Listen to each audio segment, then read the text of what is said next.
I mean, it's the same desire that made the Pilgrims come over. You know what I'm saying? Like passion and adventure go together. And so it's one of those things where it's like, if you have a passion about something, you're willing to go through the turmoil, but yet the reward of an adventure. Welcome to episode 4 of Bro Talk. I think that's the episode we're on. I'm already starting to lose track of the numbers we're on, and we're only like 4, I would say, into this episode. Today we're not really prepared with what to talk about, but we know what we're going to talk about, but nobody really brought any notes. So this is going to be a super just casual, laid back conversation, and we're going to talk about like adventure as a man and what it means to I guess live your life with adventure. And like as men, what do we think God put in us and in our nature to do? Like, how are we supposed to live out a life of adventure? What are just some practical things to do to kind of get into that mindset?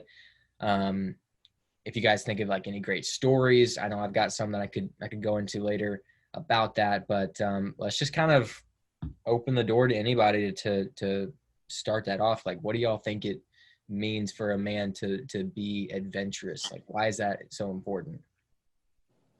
My mind immediately goes to the movie Up, because adventure is out there. Yeah. So, I think you should start out every adventure with a balloon at least.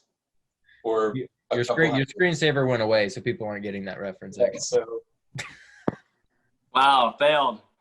There you go. Adventure out there. Earlier, Reagan, like just a second ago, you said it was a mindset. I don't necessarily know if it's a mindset, if it's just inherent to who we are. Like, yeah. And people, when obviously we're not talking about just the adventure of like, finding buried treasure, you know what I'm saying? Or like going out to somewhere in the middle of like Iran. You know what I'm saying? Like, adventure is basically anything unknown. It's not going and hunting terrorists all the time, Right. It's not. Yeah. It's not like Indiana Jones. People think adventure has to be immaculate for a guy. And the want to be an adventurer, the want to discover, and the want to conquer, all of that is inherent, and it has been. And I just think like exploring the unknown and being in uncharted territory, even if other people have been there before you, if it's uncharted for yourself, I would consider that adventure. No, for real. Yeah, and so you're saying like you can do that even in the corporate world with business. It doesn't have to be like out in the wild, survival-esque type stuff. Being out in nature. Although I'm not. I mean, I definitely think that like a guy should be out in nature because it's a humbling experience. Like quickly you realize that like humans aren't that great without all of their tools. Mm-hmm. But I would also say, like, for example, in the corporate world, you're starting a business. You've never started a business before. That would be an adventure. You know what I'm saying? Yeah, it would. So what would you guys say to somebody who like doesn't think that's an inherent thing in men, and that, it's not important that they maybe take risks sometimes or live life on the edge? Like, it's okay. Go ahead. I'd honestly ask them to look at their life, because I don't think you can really live your life without, to a certain degree. Like, I mean, it might not be what some people would call adventure, but I mean, like, I remember being a kid and my dad telling me to go to my room on the other side of the house without turning on any of the lights.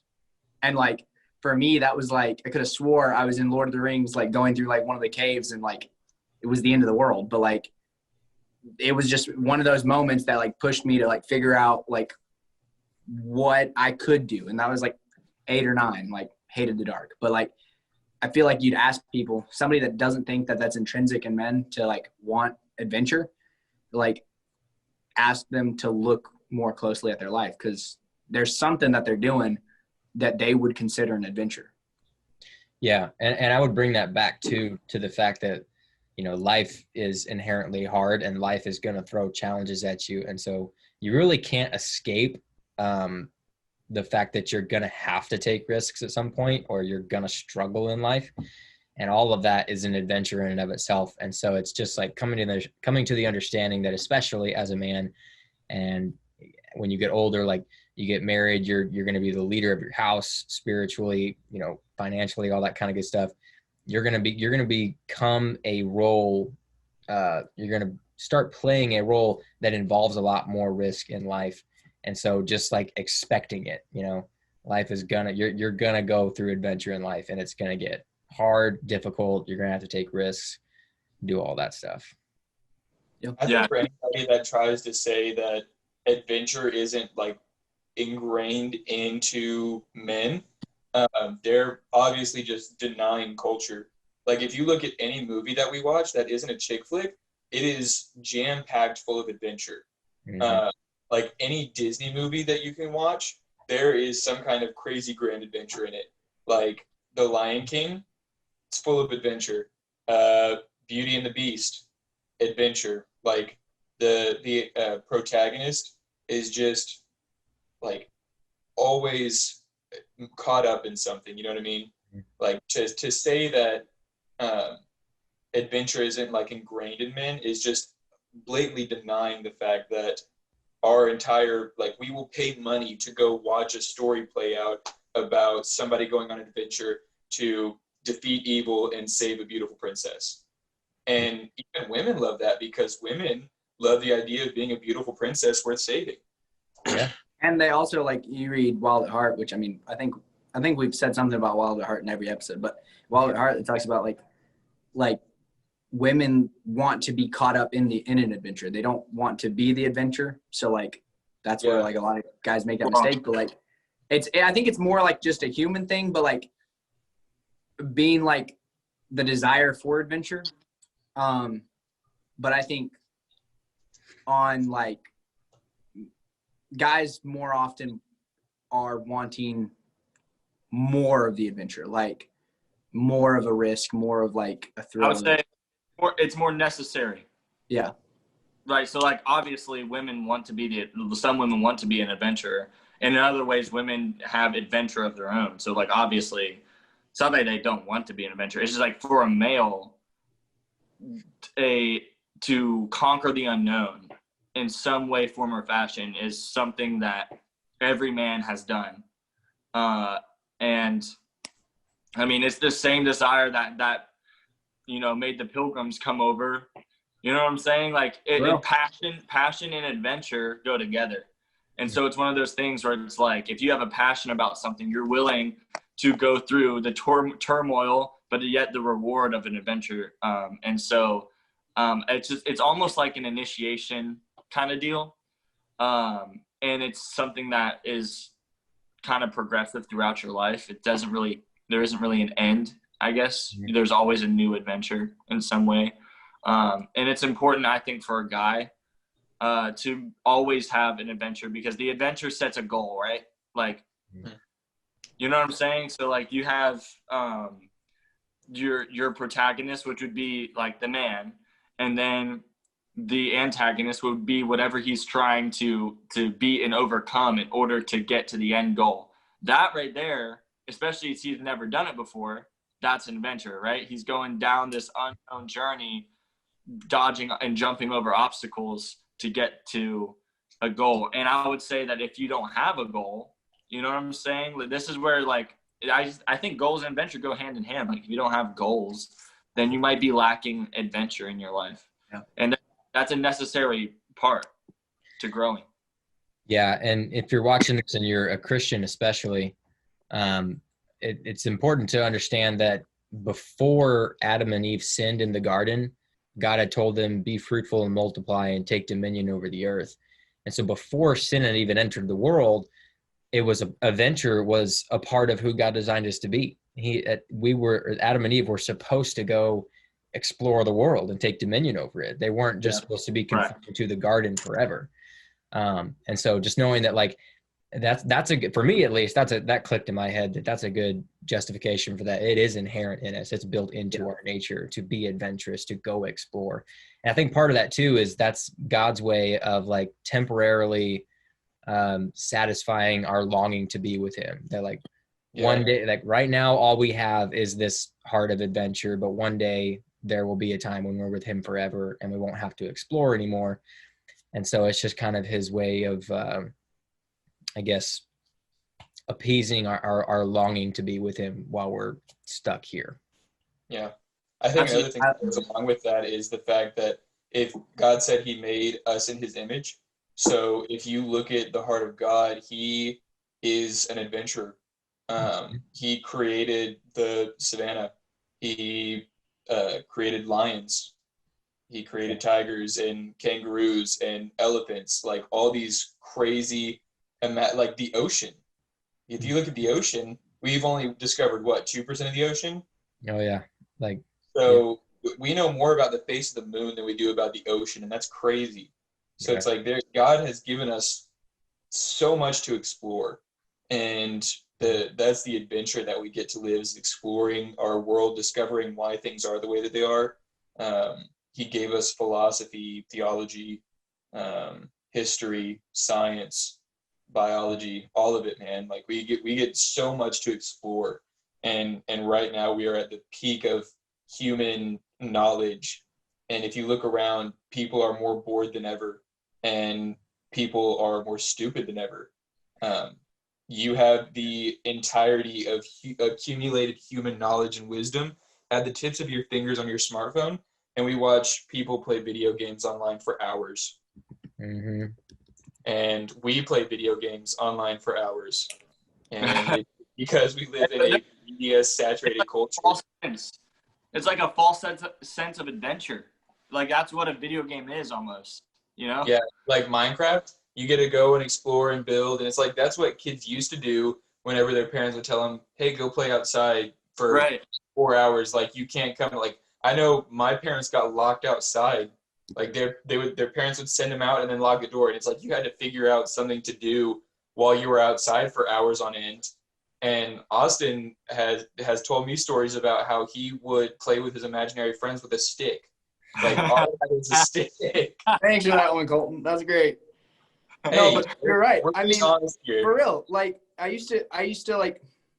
Okay, you get to learn something weird about Austin, but like until I was about 11, like I just allowed like my imagination to go. So like I'd walk around outside and just with a stick and just kind of like walk around my yard and just imagine like me fighting dragons or being in the military or inventing something that sent me to the moon or just whatever.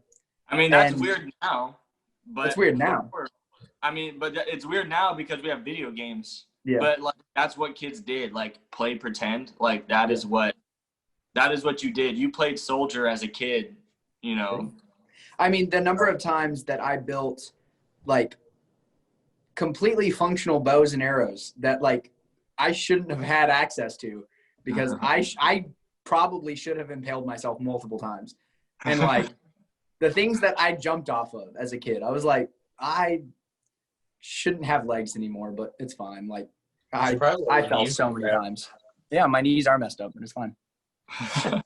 Okay, I can't find the story, but I think it's Ulysses S. Grant in his biography talks about how he was, I mean, if you haven't read anything about him, definitely go do it because he was just a man of adventure. Like he read a book every day, just the stuff he talks about, like the trips overseas, all the travel, just the crazy adventures he's on. But one crazy thing he did, and I can't recall if it was actually him that did this or if he was quoting somebody else, so don't quote me on this, but he climbed a tree. I don't remember what kind of tree it was a really tall tree in the middle of a thunderstorm with wind, with like 40 to 50 mile an hour winds, just blowing this thing back and forth. And the way he describes it is really cool. But he literally just climbed this tree all the way to the top, getting tossed around like a rag doll, simply because he wanted to experience the thrill of it. And I'm not saying go climb a tree in the middle of a thunderstorm, probably don't do that. But I'm saying that is something that like just men today, it doesn't exist in them. Just this drive to experience the thrills of life. And like you can be totally safe and have that. you can take risks. You can be a little crazy sometimes, and you can be smart about it. But man, I just wish that more young guys had a drive to do stuff like that. Like, I feel like our generation, we were raised up a little stupider. We took more risks and got hurt. But nowadays, young guys, they're so pandered and like protected, and everything has got to be childproof. And it's like, you're never going to know what it feels like to bang your head on the corner of a tabletop. And that is kind of sad to me. Why did you do that? I'm curious why. I'm just saying, like, we grew up without childproof things. We're running around the house and like you hit stuff and trip over stuff and you bump your head on whatever. But I mean my dad told me a story of like, because I once asked him like how my dad could build just about anything. And I asked him like, how did you learn how to do this? He said, well, when I was 5, I took apart a doorknob because I wanted to figure out how it worked. He said, and I couldn't put it back together, but I just did that all the time. You just take random things apart. And like his mom got a set of plates that said break proof or shatterproof. And so he took them up to the 3rd floor and threw them off the balcony to see if it was real. And it wasn't. They shattered. And just like little things. I feel like our generation and like millennials and Gen Z, like I feel like we're so scared of like it's funny because like we either don't care at all about consequences or we're really scared of consequences. And so I feel like a lot of people like are scared to take apart a doorknob because like, oh my gosh, what if I can't fix this? What if I can't put it back together? But then like we'll speed going 110 miles an hour down the highway, and it's like, well, you shouldn't want to figure that one out. But like we're scared to figure everything out because we can just watch a YouTube video where someone tells us how to do it. Yeah. And rather than just having to just sit down and figure out how does a lock work? How does a hinge work? Like little things like that. Yeah, that's good. Or they just don't have the patience for it, so they look up the video instead of trying to try to figure it out. But it's using wisdom to use the tools that you have access to. Yeah, that's true. But like, so how does this apply to life? And like obviously you can use the practical in terms of taking apart a doorknob, but for some young guys in high school or in college, how does this search for adventure? One, what does that look like when you're young and you don't have money and things like that, and you can't literally go on a storybook type adventure? And then how do we apply that spiritually and relationally? Yeah, I mean, first thing for me, I would put those two together and say that in the public eye nowadays, especially as like in high school or public school, trying to organize a prayer meeting or a Bible study or just trying to like be vocal spiritually about your faith is so hard. You get shot down so easily. And I would take that as an adventure, as a challenge. Like if you go to public school and you're young and you're a Christian, try to start a Bible study with your students after school or a prayer, whatever thing. But like that would be an adventure, both spiritually and practically for me. Yeah. I think a good adventure you could start is pick up some kind of dangerous hobby, like paintball, skateboarding, free running, like any of those things, like stuff that you can compete in. I think competitive sports and team sports, but also solo sports are very important. So like when I was in high school, I played both basketball and golf. And golf is where you're basically challenging yourself every time you go out and play. Yeah. And basketball is where you have people pushing you to become better every day because they're relying on you. So I think playing team sports and sports where you're relying on yourself are both really important. Yeah, that's a great point. Great point. I don't know. I also like, I love the idea of dangerous like adventures because like, I feel like our group, like the 4 of us, we love to do like things where later we look back and we're like, one of us might have almost died, but that was fun. But at the same time, like, I don't think danger, in my opinion, danger isn't a requirement for adventure, because just like, I think risk is, and maybe danger, maybe I'm not defining danger well. I think like you don't have to skydive or like do something where you could die for it to be an adventure. Like an adventure, could It's be over- like starting a overcoming business fear. or Sorry, Yeah. I was gonna cut in there. It's like overcoming your own fear. Yeah. You know. Yeah, it doesn't have to be particularly a dangerous thing, but if it's something that you fear, there's a challenge in overcoming that, and that is an adventure for sure. because like I'm thinking about my little brother. Like he doesn't like being outside. Like, and he's been outside. I mean, we've gone camping. It's just not his thing. Like, it's not his thing. But he loves to like study languages, and so like one of his things is he wants to go off to like a country where he doesn't know the language and just like pop a squat and learn the language, like, and like just One way of figure it doing it. out. Yeah. And Interesting. so like that's not dangerous. That's not gonna like pull him out of like or pull him into an element that he doesn't want to be in, but it's something completely new to him. So like it's not outdoors where like he's sitting there like I don't want to be here, but it's Just completely something foreign to him. Yeah. So Yeah, I think there's a lot of stuff that you can take up. Like Austin has just started, CrossFit recently, Oh, right? my God. So like, Yeah. yeah, Austin started CrossFit. That's a competitive thing. Like you're training your body, your mind, all that stuff. I'm about to take up jiu-jitsu, and I also do weight lifting and stuff. So I think that getting your body physically fit is really important to becoming a good man. And that's kind of just like a little set that's free, as a lot of people have heard say it. I think it's important to be physically capable to defend yourself and those around you in order to be a good man. Yeah. So if you don't work out right now, I recommend starting, because I'm pretty sure all four of us work out. They all cry every time they work out with me because I'm like so much stronger than they are. Especially Noah. Noah's always sad because I'm just like such a beast compared to him. Dude, that's actually another episode. Yeah, I Like- was just about to say that's an entire episode in and of itself. But I thought this was good. Yeah, no, Yeah. this was very good. You're setting goals and going after taking risk. You know, you're a young guy. If you're watching, most likely, or a young woman, who knows? But either way, you know, I often hear that the youth is wasted on the youth, and I hate that.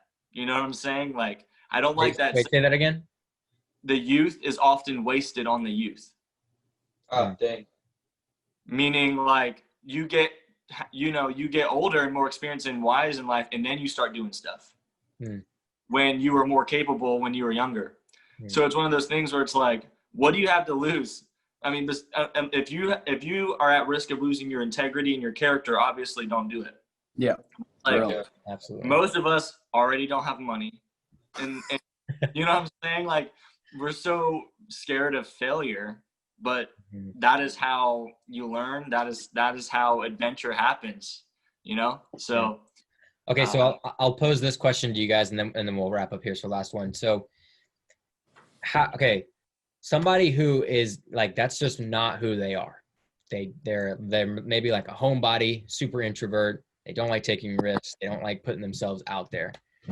How do we get it across that doesn't make you not a man, but it helps tremendously in being a godly man and living out the attributes of a godly man if you do have some element of adventure in your life? Like, how do we get that mindset into a young guy juggling? I would say start small.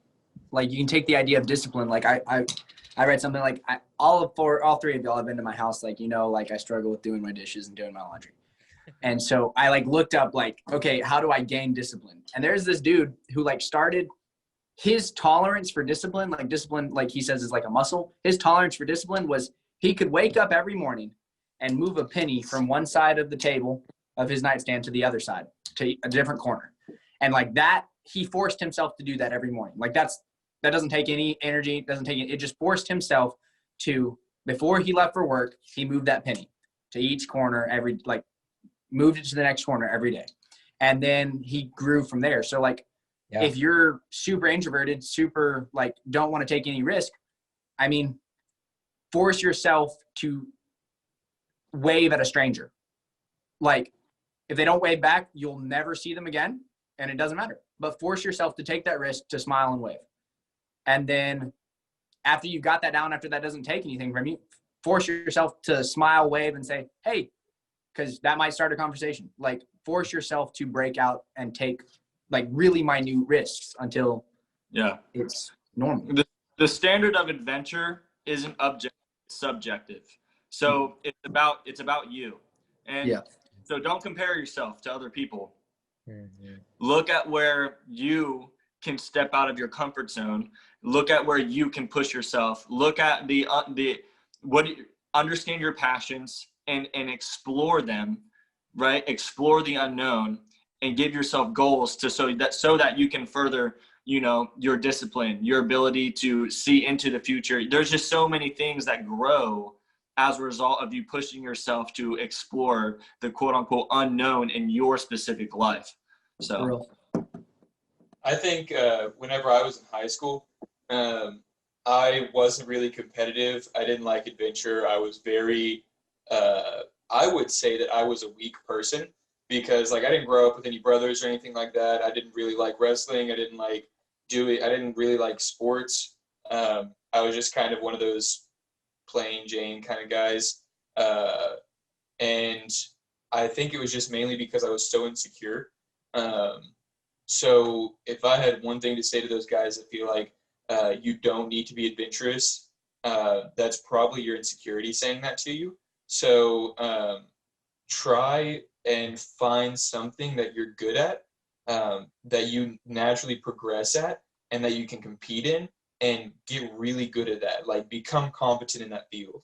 It's where you can compete across the board with it. So I started working out after I graduated high school, and my confidence went up drastically with that because I had something that I was good at, that I enjoyed doing, that challenged me. And if you don't have anything in your life that challenges you, then you're just going to stay the exact same throughout your entire life. You have to always meet something that you can't do, so that you have to raise your level in order to overcome that next challenge.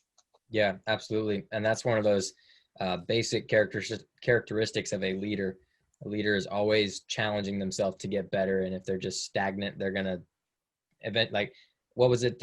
Somebody has said very eloquently that being stagnant is actually going backwards. The only way to go forwards is to keep going and progressing and moving. Just keep swimming. Life is like a treadmill. If you stand on it, you're going to go backwards. If you walk, you're going to stay the same, and if you run, you're going to get ahead. Yeah, there you go. Yeah, I think I got that. No. If it's a really good treadmill, that won't be the case. But if it's but life sucks, so the treadmill is going to suck. So Is it one of those athletic treadmills that kind of is like this and it goes no, it's running? Speed treadmills. One of those. Never. I don't know. That analogy you made a good analogy and then we didn't get it, so that's not that's on us. All right, guys. Well, that was a great discussion. Colton, you want to do the Hodge Twins thing? Yeah.